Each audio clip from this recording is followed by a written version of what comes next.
जय हिंद। मैं शमशाद आलम। बैंक का बैंकिंग जो वर्क है वो वर्क नहीं है, वो एक अपराध है। इस मुद्दा को लेकर भाई राघव चड्ढा काफी मजबूत तरीके से इस मुद्दा को उठाए। बैंक का जो अभी अपराधी आने की बात हो रही है, अपराध किस तरीके का अपराध करता है बैंक, उस बात को समझिएगा। और भाई राघव चड्ढा जो है ना, अभी जिस भी मुद्दा को उठा रहा है भाई वो आम आदमी का मुद्दा को उठा रहा है।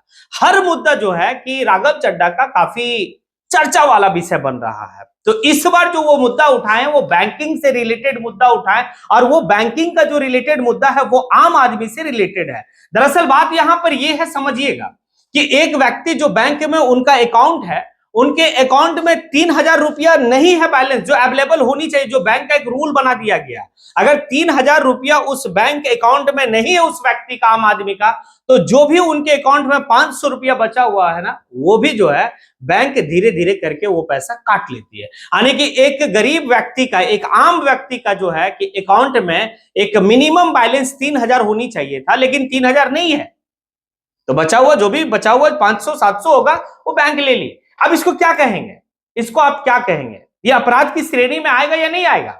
यही तो मुद्दा जो है कि भाई राघव चड्ढा मतलब उठा रहे हैं। अब समझिए कि आज के वक्त में बैंक ऐसा हो गया है कि भाई जो बड़े बड़े अमीर घराने का लोग है उनका कर्ज तो माफ कर दिया जा रहा है, बिल्कुल कर्ज माफ कर दिया जा रहा है। और कई ऐसे जो है कि आज के वक्त में है जो बड़े उद्योगपति है जिनका सारा कर्ज माफ कर दिया गया, और इसमें सरकार की भी सहभागिता है। सिर्फ बैंक की बात नहीं है, सरकार की सहभागिता है, क्योंकि सरकार को फंडिंग जाता है और भाई अगले दिन जो है कि उस उद्योगपति का कर्ज माफ। लेकिन इसी बात को थोड़ा सा देखिए, अगर कोई गरीब जो है कि किसी तरीके का छोटा मोटा अगर बैंक से लोन लिया है, आज के समय में मतलब किसान क्रेडिट लोन जो है वो अगर लिया है, तो उसके लिए नोटिस पे नोटिस, नोटिस पे नोटिस दिया जा रहा है, और उसके बाद जो है कि वो गरीब के ऊपर पेनल्टी भी लगा दिया जाता है बैंक के द्वारा। तो ये क्या माना जाए? ये बैंकिंग का क्या ये वर्क है?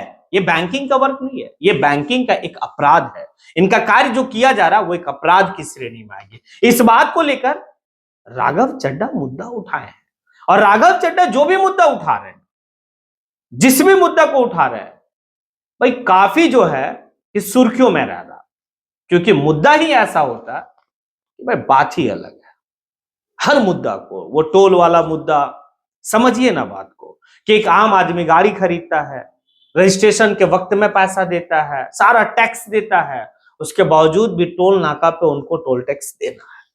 ये भी मुद्दा उठाए, साथ ही साथ और भी मुद्दा उठाए। लेकिन ये जो बैंकिंग वाला और सबसे बड़ा दिलचस्प वाला जो मुद्दा वो था, जो एक आम आदमी के पास जो सिम कार्ड है, सिम भी हमारा है भाई, मोबाइल भी हमारा है, लेकिन अगर आपका टाइमिंग खत्म हो गया है, आप जितने दिन का आपका 28 दिन का रिचार्ज था, 28 दिन समाप्त, उस दिन से इनकमिंग और आउटगोइंग दोनों बंद। भाई आउटगोइंग तो समझ में आता है कि मेरे पास बैलेंस नहीं है, आखिर इनकमिंग क्यों नहीं है? बंद कर दिया गया। और उसमें भी सबसे महत्वपूर्ण वाली बात पता क्या था, कि अगर आपके पास एक सादा मोबाइल भी है, कीपैड वाला मोबाइल है, आपके पास एंड्रॉइड मोबाइल नहीं है, लेकिन आपको जो रिचार्ज करना होगा कीपैड वाला में भी अगर आप कर रहे हैं, जो सादा मोबाइल हम लोग कहते थे, भाई उसमें भी आपको जो है ना वो नेट पैक वाला ही जो है कि आपको वाउचर डालना है। क्यों?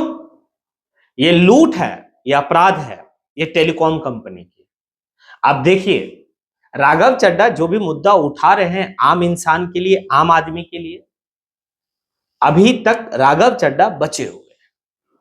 अब धीरे धीरे हमें लगता है कि आने वाले वक्त में राघव चड्ढा का घर भी जो है ईडी और सीबीआई का जो है दस्तक होना स्टार्ट हो जाएगा। लेकिन भाई ये जो राघव चड्ढा है ना, और ये जिस दल से आते हैं, यानी कि आम आदमी पार्टी के जो भी नेता हैं, चाहे वो संजय सिंह है, मनीष सिसोदिया थे, मनीष सिसोदिया है, खुद जो है कि पार्टी के संयोजक अरविंद केजरीवाल, सबके ऊपर इल्जाम लगाया गया, जेल भी डाल दिया गया, लेकिन ये लोग झुके नहीं। पता ये चलता है कि भाई ये लोग सब निर्दोष थे।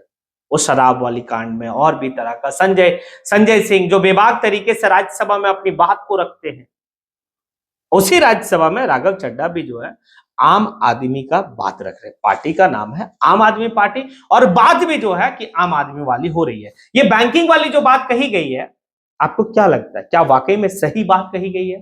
क्या बैंकिंग का जो अपराध चल रहा है, कि भाई आपको जो है कि मिनिमम बैलेंस से आप ज्यादा एटीएम यूज कीजिए तब आपका कटेगा, एसएमएस चार्ज कटेगा, आपके पास हर तरह का चार्ज जो है कि बैंकिंग आज लूट मचा कर रखा हुआ है। और इसी के तहत हमें लगता है कि भाई वो जन धन योजना के लिए खाता खुलवाओ, खाता खुलवाया, आज उस गरीब के पास पैसा नहीं है रखने के लिए, और उसमें भी जो है कि मिनिमम बैलेंस इतना होनी चाहिए, अगर इतना नहीं है तो आपका जो भी बचा खुचा उसमें कुछ पैसा है वो भी आपका बैंक के द्वारा धीरे धीरे काट लिया जाएगा। अब समझिए कि ये क्या है, अपराध है या नहीं है, इस पर कुछ बड़ी एक्शन या बड़ा जो है कि भाई बात होनी चाहिए, लेकिन धीरे धीरे मुद्दा बहुत काफी बेहतर है। आप लोगों को जो है कि राघव चड्ढा का जिस तरीके से मुद्दा उठाना, आम आदमी के लिए, आम जनता के लिए, और मजबूत तरीके से बात को रखना, कैसा लगता है आप लोगों को? और क्या आने वाले भविष्य में राघव चड्ढा को ये भारत के, हिंदुस्तान में, भारत की राजनीति में आप कहां देखना चाहते हैं, किस शीर्ष पे देखना चाहते हैं? क्या ऐसे लोग ही राजनीति में आवे तब ये झारखंड वाकई में एक विकसित झारखंड हो सकता है, विश्व गुरु बन सकता है, या फिर अभी के वर्तमान जो स्थिति है इसे लेकर आप क्या सोचते हैं?